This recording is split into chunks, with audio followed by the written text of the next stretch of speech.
I think heartbreak is designed to teach you lessons. I think everything bad that happens to you as a man is designed to teach you lessons. I think that's why God gives them to you. You're never going to be a good man unless you've suffered. Good men have been through a lot of bad things, and you have to realize why she left or why your heart is broken so that you can change certain things and grow. I think that the worst men on earth are the ones who haven't had enough pain. You're supposed to suffer as a man. You're born to suffer. The whole reason God put men on this planet is to suffer. And the best men are the ones who suffered the most. I wouldn't be top G if I didn't suffer more than anyone else. You're a better man than everyone else if your life was a mess and it was a hardship.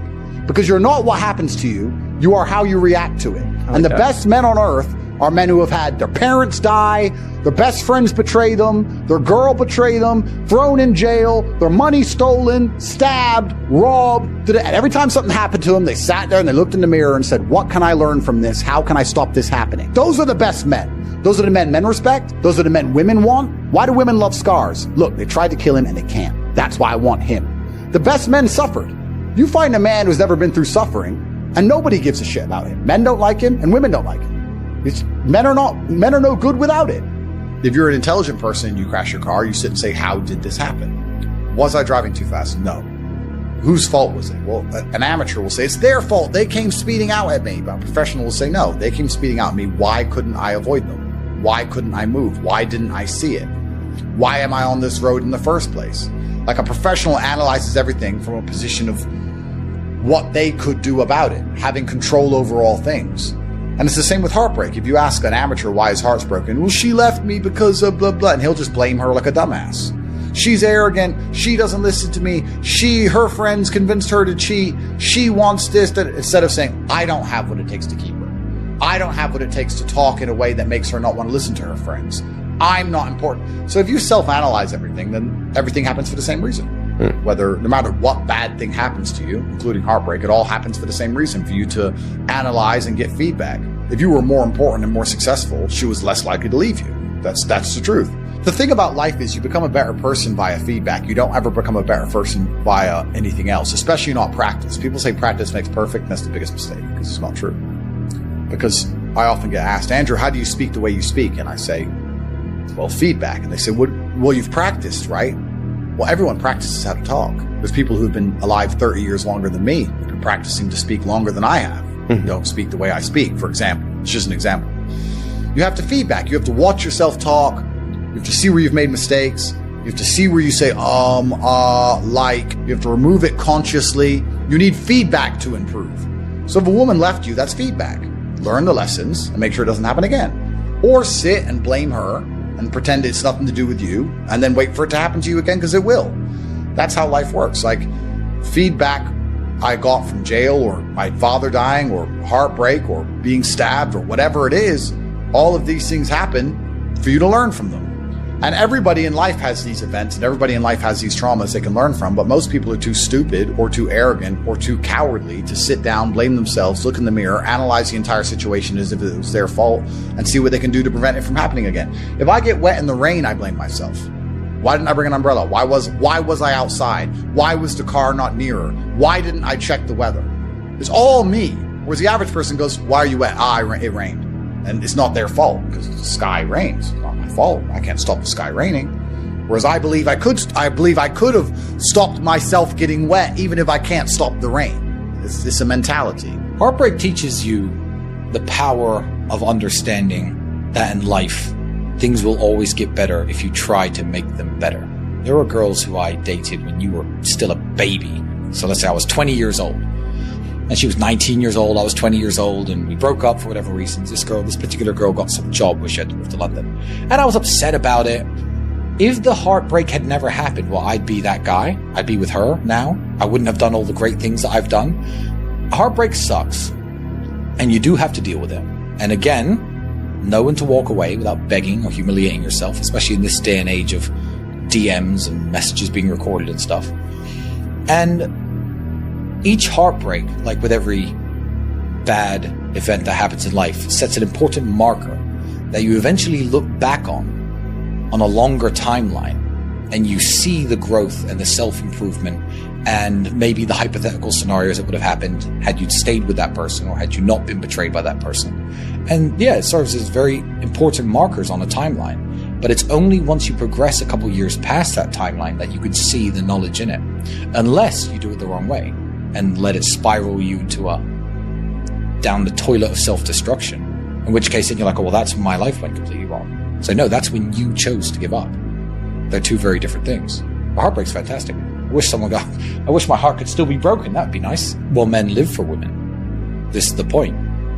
Men live for women in every single way. If women didn't exist on this planet, everything about my life would be different. I'd have fast cars because I like driving. But a lot of the things that men do, a lot of the things we say, the way you dress, lots of it is about trying to attract women, trying to impress women, and trying to have women hold you in a high regard.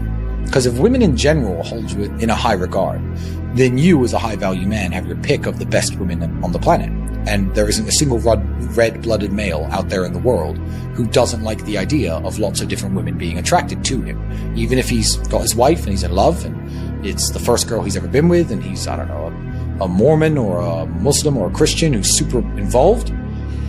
If you were to ask him, would you like to be unattractive to women or attractive to women just in general, he'd say attractive. Because it raises the impression people have of his wife, for example. So there's not a single man in the world who doesn't live for women in one way or another. Women teach you a lot about how to get women, which is actually quite interesting. Like, they do. Women teach you a lot about how to get women themselves. If you want to piss a woman off, ignore her. Don't insult her. Just don't reply. And you should know that, because when did a woman annoy you most? She ignored you.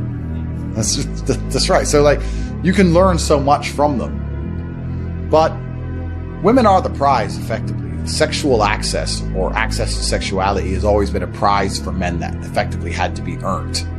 You had to go to war and come back with a Valor Star, or you had to be a king or something to get access to sexuality. So women were the prize up until a certain point, and then if you're a high value enough man, you can say you become the prize, blah, blah. But effectively, women are a fantastic mirror.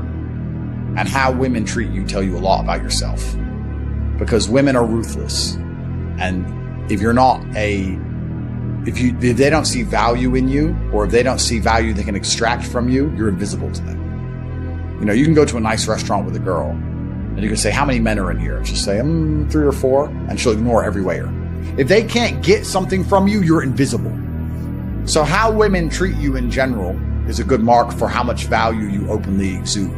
If they can instantly see value on you, they'll talk to you and treat you a certain way. People think that beautiful women are really bitchy and rude. No, they're not. They're actually very nice and soft and sweet. They're actually quite shy and insecure, if you're that guy. But if you're not that guy, they're like, get the fuck away from me. Because they don't even want to bother having a conversation on any level because you don't exude enough value. So women are a mirror. They'll tell you everything you need to know about yourself. And you should pay attention to it, and you should change it. No one is ever going to give a shit about you, even 1% as much as you have to give a shit about yourself. No one cares. No one cares about you if you're a man, ever. Everything is conditional. You don't get loved unconditionally. And that's a beautiful thing, because that makes you strive to create your own value as a man. And the problem that men have is we all go from a time when everyone cares about us to a time no one does. Women don't lose it until they're maybe 45 and childless. And they'll be like, oh, what the fuck's going on? Now she understands what it's like to become a 15, 16, 17-year-old man. Because we've gone through the stage. I remember my aunts and uncles, hey, little Tristan, I remember, they all cared about me back then. Then you get to 16, 17, 18, you're out in the cold world, and you're like, no one gives a fuck, do they? I can't pay my bills. I have no food. Nobody cares. Yeah, your mother and your father will care a little bit, but you have to care about them. So I'd say the duty of protection is the other way around once you become an adult, and you have to care about yourself. So the best advice I can give to anyone, especially the young men who are 13, 14, 15, who, are sitting in their room playing video games and their mother's still bringing them sandwiches, if she continues to care about you that much and you lean on it, you're going to be a nobody. And if she says, okay, you're 18, now get the fuck out of my house, you're going to be a nobody until you make something of yourself. So the best advice every young man needs to hear is nobody gives a shit about you at all until you make them give a shit. People give a shit about me and Andrew now. Why? Would you have given a shit about me if I just fucking stayed in my room playing video games from age 18 till now? No, you wouldn't know who the fuck I was. As a man, if you truly care about the world, you need to improve yourself first, because as a man, if you're not capable, your love means nothing anyway, right? You can say I'm a man and I love my dog, But if you can't feed that dog, and you can't home that dog, and you can't afford to take that dog to the vet, and you can't protect that dog, then your love means nothing. Your love as a man is directly correlated to your competence and your capabilities.